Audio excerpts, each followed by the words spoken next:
Welcome to Patrick's Scale Studio. My name is Patrick. I'll be your host. I'm going to go ahead and give us build video number 3 here. We're not actually still accomplishing very much yet on the build. Just kind of show you here in a few little jumping around points exactly what it is I've been busy on up to this point. This is just a brief showcasing here of my workspace and the build board I've gotten put together here. As you can see, I put the 2 stainless steel measuring strips down. This is just a adhesive backed stainless steel measuring tape. And on these 2 runners, which will move, you can see I've got a little nail right there, which will help me adequately line up the edge of this to a measurement right there. So when I transfer any kind of measurements from the Yorktown plans to the hull, I'll be able to accurately measure out exactly where that goes. And speaking of which, go ahead and put this in place and kind of get an idea here of how that'll fit. And we will be putting holes in the bottom of this so I can mount it to a board and make it easier to one, have level on the build board as far as where the water line would be, but also it should allow me to just kind of pick this up and put it back down at will so I can easily transfer this over to my actual work desk. So one of the other things I've been doing to kind of prepare for getting this hole into the shape that I believe it should be is I adjusted the plans, which are again at 1 to 192nd to 1 to 200 scale, so that these profiles accurately match what should be on the 1/200 trumpeter hull of Yorktown Enterprise, and I believe to an extent Hornet. But yeah, this starts all the way from the bow all the way up through the stern.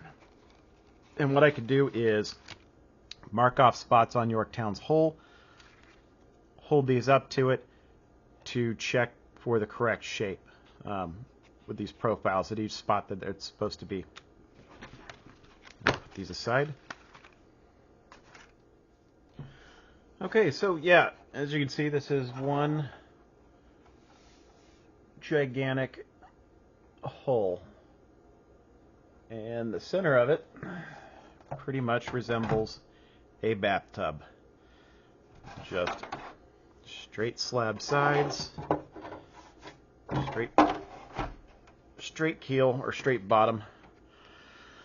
As you can see, it's not straight sides though.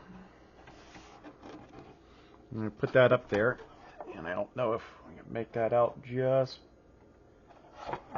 well. Sorry, folks, this is difficult to get in the shot, but as you can see, it doesn't match up. There should be a little bit more indentation right here and a little bit thinner here at the bottom. And additionally, despite the fact that it is the correct length and beam in scale, it is also not the correct height or depth. We are off by, I'd say, about 3 to 4 millimeters, the very bottom. So probably would account for half of an actual deck on this ship as well. So I've gone ahead and ordered some plastic card, and we're going to get that. I'll have to slap some on the bottom to get the correct depth.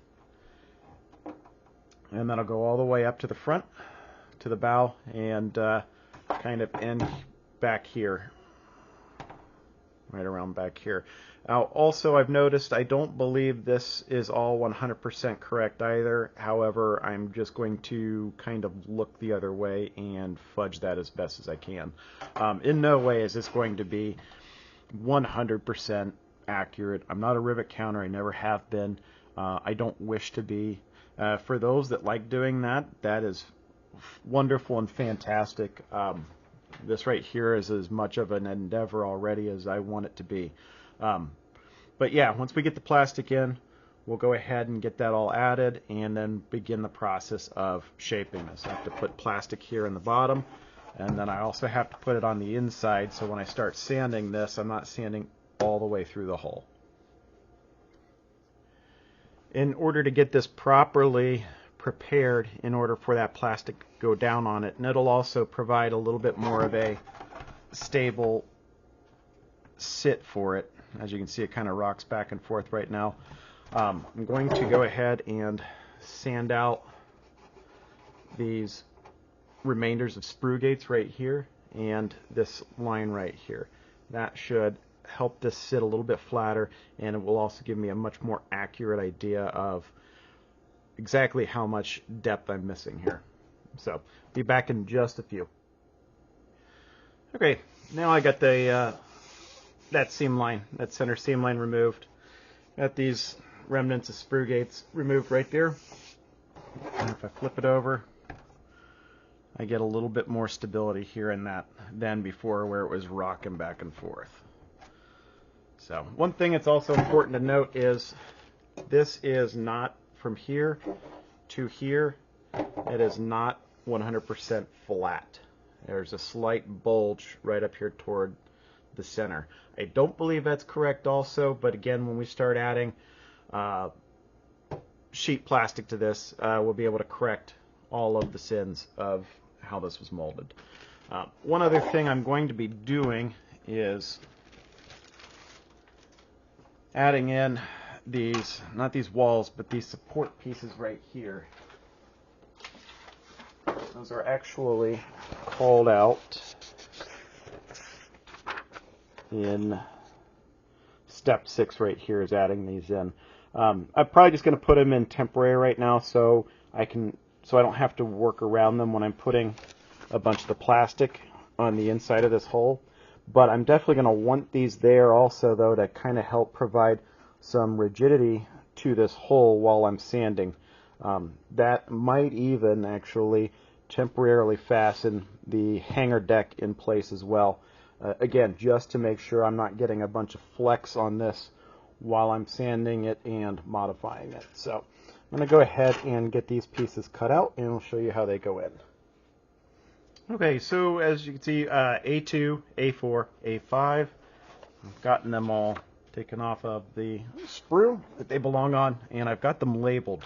I think I'm going to leave them removable. They just kind of fit in there like this.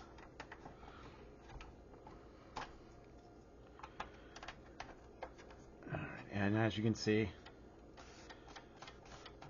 whereas before, this whole thing would flex. And as soon as we add these in,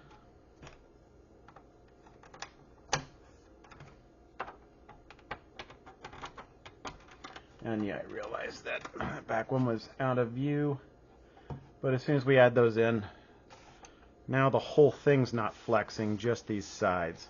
So, and at that point, if we lay in temporarily that hanger deck right here, this won't go anywhere at all. But the first things first, we're going to have to get the plastic laid down in here, so we, and let it cure and completely dry, so that we can begin sanding. When we're ready to sand, that's when we'll put this hanger deck piece in place, just to kind of give it that solid feel, so it's not flexing so much. Okay, so I did mention that got plastic coming, so I can begin modifying the hull. It's not here yet, so what am I going to do in the meantime? Well, I'm probably going to look at step 1 here and start drilling out holes in these deck pieces, so I'm ready to go when time comes to start working with those parts. Probably also going to start looking for brass rod replacements for these plastic propeller shafts, if they're not included already in the Pontos kit. I have to go digging through there just to have a look to see if I can find anything in there. But other than that, pretty much besides those, kind of at a standstill right now until that plastic comes in so I can begin working on the hull. So with that, I'm going to go ahead and wrap up this video for this time. Hopefully that plastic comes in and we can get to work on that very soon. So, as always, if you have any comments, questions, concerns, suggestions on things I can do differently or better, please feel free to leave that feedback for me below in the comments for this video. Until next time, thank you for watching. Happy modeling.